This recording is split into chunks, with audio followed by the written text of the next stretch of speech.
ಒಂದು ಅವರಲ್ಲಿರೋ ಒಂದು ವಿದ್ಯೆನ ನಮಗೆ ಕಲಿಸ್ತಾ ಇದ್ದಾರೆ. ಯಾಕೆಂದ್ರೆ ಒಂದು ಅತಿ ಅಮೂಲ್ಯವಾದ ಜೀವಗಳು ಉಳಿಲಿ ಅನ್ನೋ ಒಂದು ಕಾರಣಕ್ಕೆ. ಯಾಕಂದ್ರೆ ದಿನನಿತ್ಯ ತಮ್ಗೆಲ್ರಿಗೂ ಗೊತ್ತಿದೆ, ನಮ್ಮ ಆಟೋ ರಿಕ್ಷಾದಲ್ಲಿ ಹತ್ತೋರು ಯಾರೋ ಹೆಂಗಿರ್ತಾರೆ, ಎಲ್ಲ ಘಟಾನುಘಟಿಗಳ ಫಿಟ್ನೆಸ್ ಇರೋಂಥವ್ರ, ವೆಲ್ತ್ ಚೆನ್ನಾಗಿರೋಂಥವ್ರ ಅಂತ ನಮ್ಗೆ ಗೊತ್ತಿರಲ್ಲ. ಯಾರಿಗೆ ಯಾವ ಸಂದರ್ಭದಲ್ಲಿ ಏನಾಗುತ್ತೆ ಅನ್ನೋದು ಗೊತ್ತಿಲ್ಲ.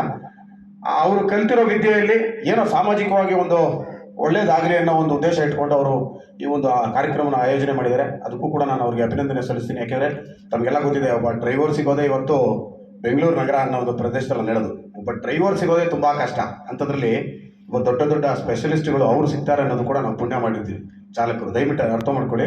ಇವತ್ತು ನಿಮ್ಮನ್ನು ಕೂಡ ಒಂದು 20% ಡಾಕ್ಟರ್ ಅನ್ನೋ ಥರ, ನೀವು ಒಬ್ರು ಡಾಕ್ಟರ್ ಆಗ್ಬೋದು ಅನ್ನೋ ಥರದಲ್ಲಿ ಅವರು ಕಲಿಸಿದ್ದಾರೆ ಒಂದು ವಿದ್ಯೆನ. ಹೇಳಿದ್ನಲ್ಲ, ಅವ್ರು ಕಲ್ತಿರೋ ವಿದ್ಯೆಯಲ್ಲಿ ಒಂದು 20% ಹೇಳ್ಕೊಟ್ರು. ಯಾಕೆಂದರೆ ಇವತ್ತು ನೀವು ಅವ್ರು ಏನು ಹೇಳ್ಕೊಟ್ಟಿದ್ದಾರೆ ಅದನ್ನು ತಾವು ಮಾಡಿದ್ರೆ ಅಟ್ಲೀಸ್ಟ್ ಒಂದು ಜೀವ ಉಳಿಸುವಂಥ ಕೆಲಸ. ಇವತ್ತು ಸಾಯೋ ಮನುಷ್ಯ ಇನ್ನೊಂದು 10 ವರ್ಷ ಬಿಟ್ಟು ಸಾಯ್ತಾನೆ ಅಲ್ವಾ? ಅಂಥ ವಿದ್ಯೆಗಳನ್ನ ನಮಗೆ ಕಲಿಸಿದಾಗ ಇಂಥ ಕಾರ್ಯಕ್ರಮಗಳನ್ನ, ಯಾಕೆಂದರೆ ನಾವು ಕಟ್ಟೋ ತೆರಿಗೆ ಹಣದಲ್ಲಿ ಇರುವಂಥ ಸರ್ಕಾರಗಳು ಈ ಕಾರ್ಯಕ್ರಮಗಳು ಮಾಡ್ತಾ ಇಲ್ಲ.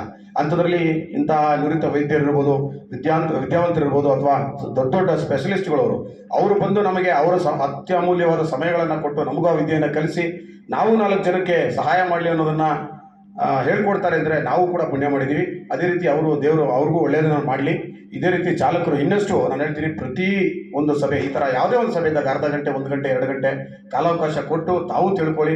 ಯಾಕೆಂದರೆ ಯಾವ ಸಂದರ್ಭದಲ್ಲಿ ಏನಾಗುತ್ತೆ ಅಂತ ಗೊತ್ತಿಲ್ಲ. ದಿನನಿತ್ಯ ನಾವು ರಸ್ತೆ ಅಂತಲ್ಲ, ಯಾವುದೇ ಒಂದು ಜಾಗದಲ್ಲಿ ಹೋದಾಗ ಯಾರಿಗೂ ಒಂದು ಹೆಚ್ಚು ಕಡಿಮೆ ಆದಾಗ ನಮಗೂ ಅಟ್ಲೀಸ್ಟ್ ಏನೋ ಒಂದು ಬೇಸಿಕ್ ನಾಲೆಡ್ಜ್ ಅನ್ನೋದಿವಲ್ಲ, ಬೇಸಿಕ್ ನಾಲೆಡ್ಜ್ ಇವು ತಿಳ್ಕೊಂಡ್ರೆ ಒಂದು ಜೀವ ಉಳಿಸುವಂಥ ಕೆಲಸ ನಾವು ಮಾಡ್ಬೋದು.